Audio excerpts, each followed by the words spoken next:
This week on Beyond Stillness, Stories After Stroke, we welcome author, speaker, minister, holistic health practitioner, and Emmy Award-winning musician, Toni Hickman, who lives in Houston, Texas. In October of 2004, just before an album release, Toni suffered her first of 2 brain aneurysms that were followed by a stroke. At that point, she wasn't able to find any publicly disabled people in the music industry. While pondering the reason she was still alive, Toni found purpose. Her story is entitled A Story of Resilience. Thank you for joining us for Part 1, Toni Hickman's Story. Beyond Stillness, Stories After Stroke is made possible by our guests and tax-deductible donations from friends and listeners like you. Join us in empowering stroke survivors with stories of wisdom, purpose, connection, and hope at www.beyondstillness.org. Hello and welcome to Beyond Stillness, Stories After Stroke. Stroke offers a powerful, life-changing shift in perspective. Each colorful memory creates a parable for life's greater teachings, a compass for journeys ahead, and inspired wisdom for unique growth. This podcast, Beyond Stillness, Stories After Stroke, offers a moment of pause for storytelling and reflection. Ultimately, Beyond Stillness is a welcoming environment that reveres the moment beyond stroke's paralysis. Still moments unite humanity and divinity. I'm your host, Molly Bucola. This week, we welcome guest Toni Hickman, who lives in Houston, Texas. She's a mother and daughter who has survived 2 brain aneurysms and a stroke. Toni is also a decorated musician, featured on gold and platinum albums, and even earned an Emmy. In her music, she speaks to the human experience and specifically sheds light on those with disabilities. Today, Toni shares her story entitled A Story of Resilience. As we begin, we take a moment of pause, a moment to stop and think about how far we've come in our own recoveries. To think about the moments that may have been dark and hard, and ways that we have overcome those moments. To think about the moments that we have pushed on through to see the other side. Today we give thanks. We give thanks for all parts of ourselves. Our minds, our bodies, our spirits. The parts of ourselves that may be paralyzed. And also the parts of ourselves that may have felt darkness. And we give thanks for ways that those parts have given us strength, have given us a new perspective, have uniquely inspired who we are moving forward. Today, we honor the resilience within ourselves, and we give thanks. My 3-year-old son noticed I was responding in a daze. He rushed to the other room to tell my mother that something was wrong. She asked me questions and I still was nonchalant. My mom called 911 right away. The ambulance loaded me in. I remember going to Grady Hospital, but they said they had no available beds.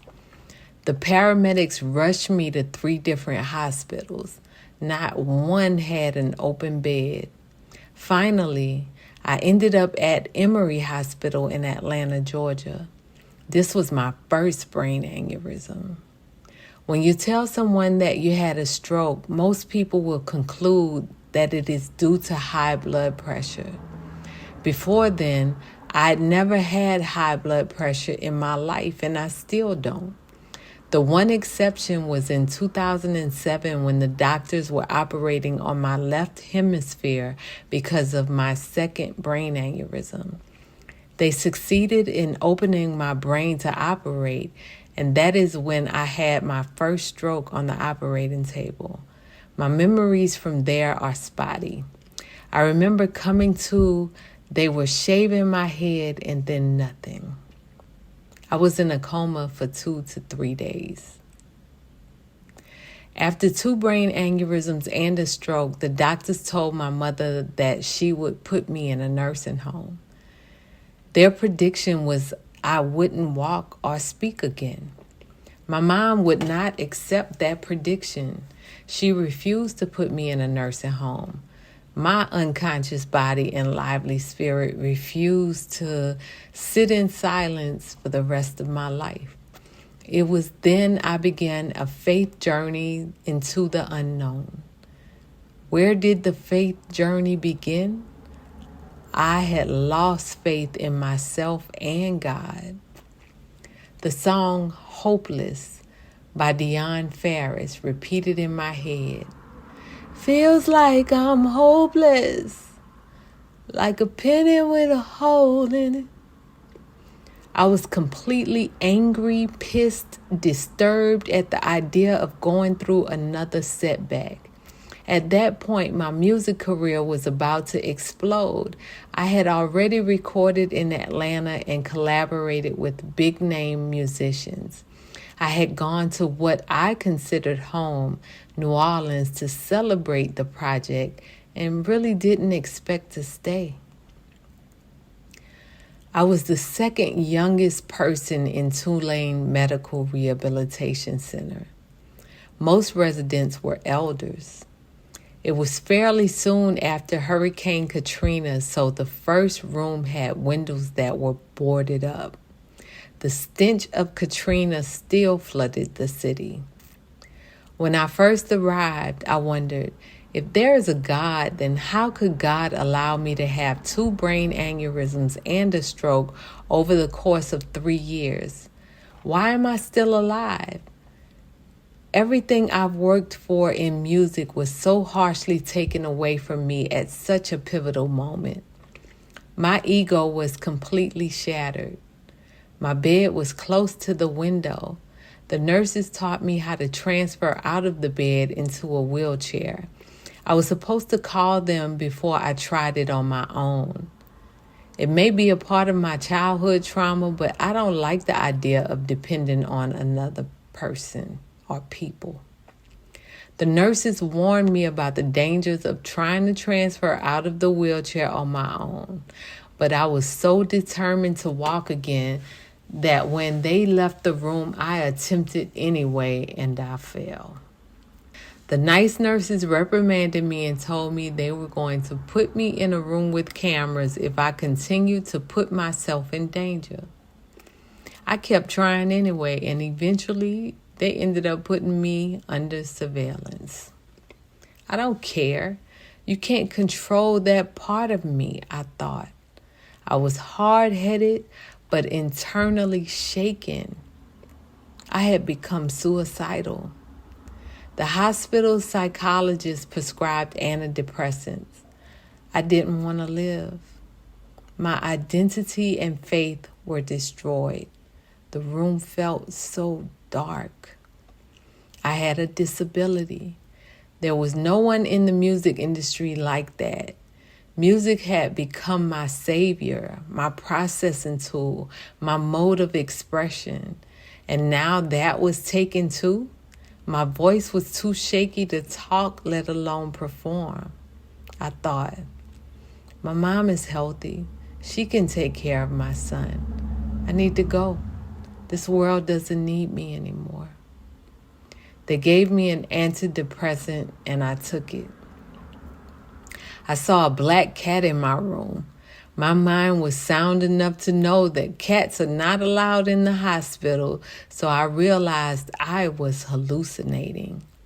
Pills weren't going to work for me. I had to figure out a way to pull myself through.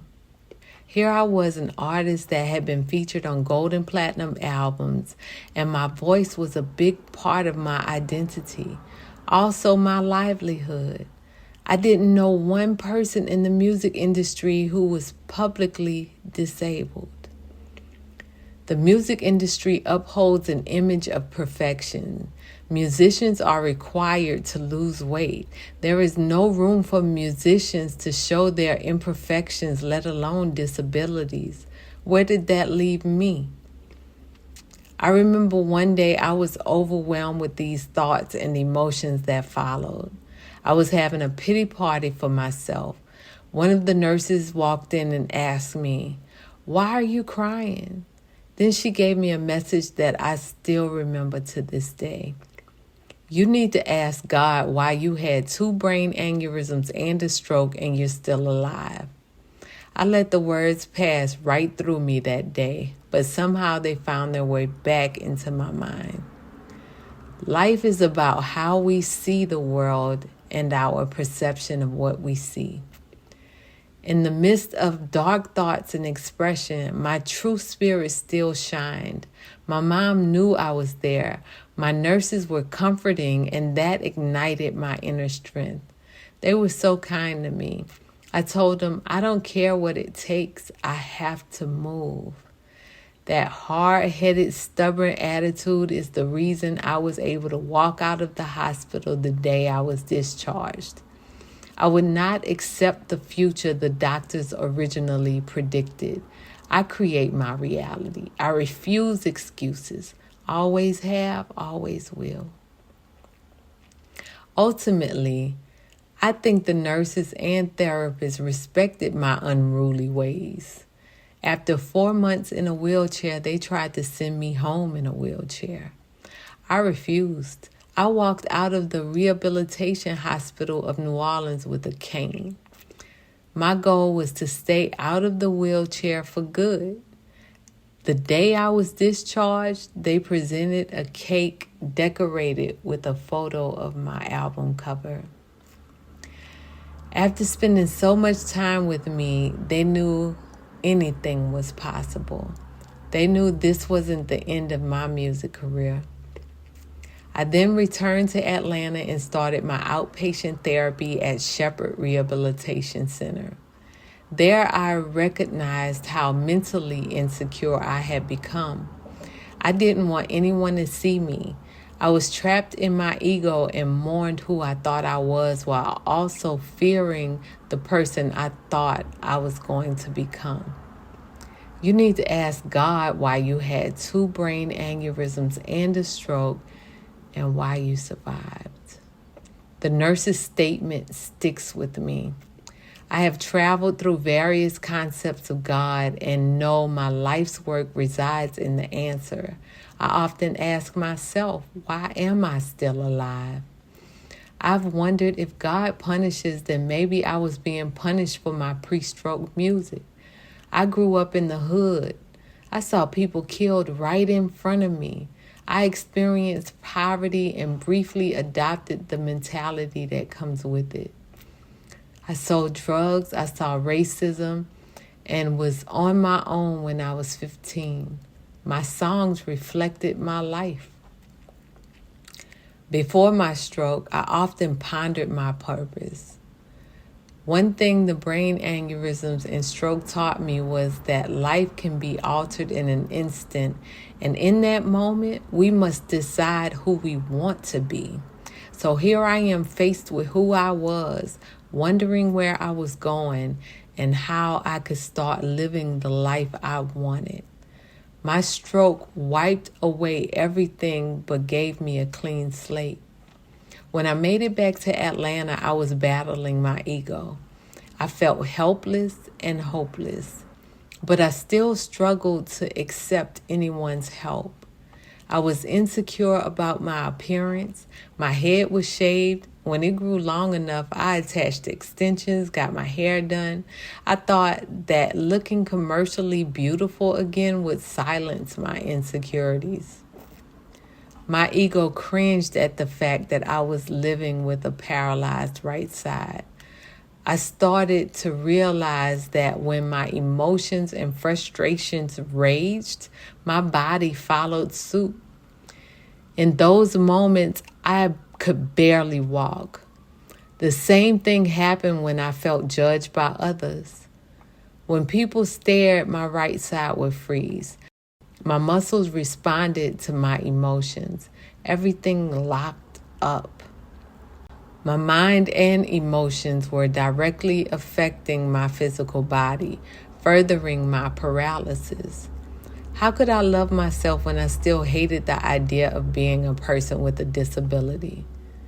You need to ask God why you had 2 brain aneurysms and a stroke and why you survived. Why did I survive? I had to find the answer, and the only way I knew how to begin was to try to accept myself and love myself. Then I would be able to nurture those parts of me that needed to grow and shine. I needed to figure out why I survived, why the true me, Toni Hickman, the soul, is still here on this earth. I had to learn how to love myself in the journey, all parts of my upbringing, my strengths, my experiences, my talents, my relationships, and my disability. Maybe I needed a drastic change to shift my own perspective. Looking back, the stroke and brain aneurysms were some of the best things that happened to me. Not for the paralysis, but for the ability to realize how much I should cherish my life. When I say cherish my life, I mean honor all parts of life, all parts of upbringing, even the traumatic parts, all parts of my faith journey, even the darkest moments, and all parts of myself, even my paralyzed side. I even cherish my hard-headed nature that would not accept excuses or someone else's prediction for me. I know with a belief in myself and a willing spirit that anything is possible. I was motivated to share my music post-stroke. My songs have always reflected my life. And so it began. I started including disabilities in my music career. I wanted to honor my disabilities in the spotlight. And now others have begun to accept those parts of me too. My first album, post-stroke, was titled Crippled Pretty. The song by the name had a chorus that went like this. I've seen the sun and I've seen the rain and life is beautiful, I can't complain, yes. My life was saved, man, reborn again, and life is beautiful, I can't complain. When I first shared this song with my producer, he started lighting up. He heard me, he saw me, all parts of me. It made me realize there was a space for me in this music world. It made me realize there was a space in the music world for me. Since then, I have created 2 independent albums, one of which is completely clean. My music has been featured on 3 soundtracks for documentaries about disabilities. I won an Emmy for one, and the other one has won over 30 awards internationally. And yet another is receiving big-time recognition. This recognition helps me deal with the poverty mindset. This is my journey to acceptance. I still battle with self-love. I'm human. I battle with self-acceptance sometimes, but I appreciate the person that I am becoming. I was told I would never walk or speak again. I was also told I should stop making music. Instead, I've let my spirit and the God in me lead. I have figured out why I lived through 2 brain aneurysms and a stroke. I live with purpose now.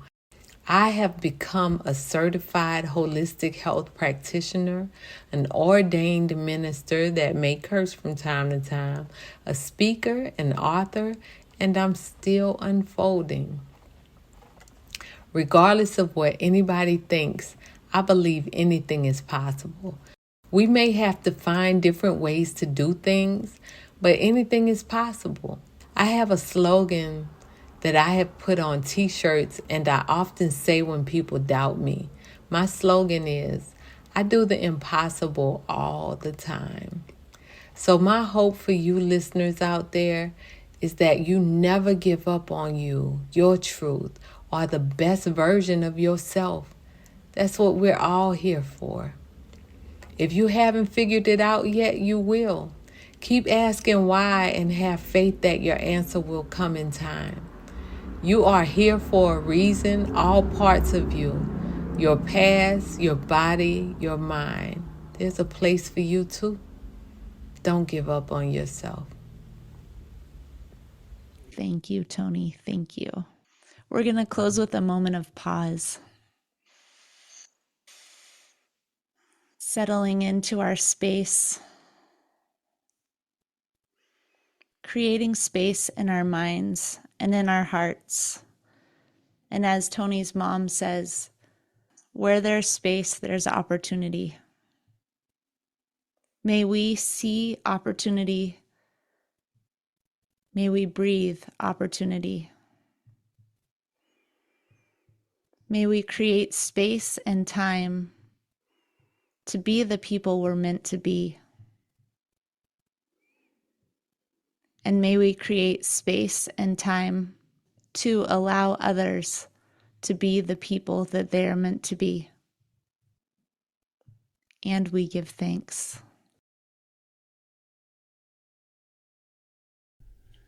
Beyond Stillness, Stories After Stroke is made possible by our guests and tax-deductible donations from friends and listeners like you.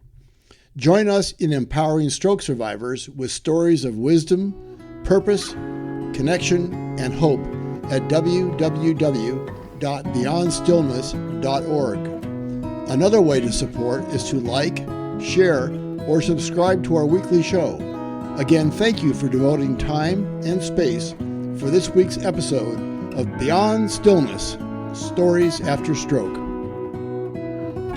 Thank you for listening to Part 1, Toni Hickman's story. Stick with us for Part 2, Toni Hickman's interview. Each colorful memory creates a parable for life's greater teachings, a compass for journeys ahead, and inspired wisdom for unique growth. In this episode of Beyond Stillness, Stories After Stroke, we heard from author, speaker, minister, holistic health practitioner, and Emmy Award-winning musician, Toni Hickman. Toni suffered 2 brain aneurysms and a stroke. While pondering the reason she was still alive, Toni found purpose.